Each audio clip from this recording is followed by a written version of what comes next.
சகோதரர் இனியவன் ஒரு பட்டிமன்றத்தினுடைய தளத்திலே நின்று கொண்டு பதிவு பண்ணும்போது கேட்டுக்கொண்டிருக்கக்கூடிய பார்வையாளர்கள் அத்தனை பேர் உள்ளத்திலும் அவங்க அப்பா வர்றாருல, அதுதாங்க ஆறுதல்.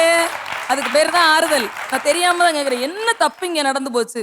நீங்க இப்போ பொது விஷயத்தை வெளியே சொல்லக்கூடாதுன்னா, நந்தினி சொல்ற மாதிரி வீட்டு விஷயம் வாசப்படியை தாண்டக்கூடாது, நீ வாசப்படி கட்டக்கூடாது. உலகத்துல ஆபத்து இல்லாம இல்லவே இல்லைங்க. ஆபத்து இல்லாத ஏதாவது ஒண்ணு இருக்குதா? குடும்பம் சமூகத்தின் மிகச்சிறிய அழகு. ஆனா சமூகம் என்ன தெரியுமா? மனிதன் கூடி வாழக்கூடிய மிகப்பெரிய குடும்பம். அங்க சொல்லாம நான் எங்க சொல்லுவேன்? இன்னொரு அழகான ஒரு தகவல் சொல்றேன் பாருங்க. உசைன் போல்ட்னு ஒருத்தர் கேள்விப்பட்டிருக்கோம்ல, எவ்வளவு நியூஸ் பார்த்திருக்கோம் அவரை பத்தி, எத்தனை ஆர்டிகிள்ஸ் வாசிச்சிருக்கோம். உலகத்தினுடைய மின்னல் மனிதருங்க. கிட்டத்தட்ட ஒலிம்பிக்ல மட்டும் 8 தங்கப்பதக்கங்கள் வாங்கி இருக்கிறார். யாரு? Usain Bolt. இப்ப அவருக்கு வெறும் 39 வயசு தான் ஆகுது. ஆடிப்படி ஏற முடியாது அவரால்.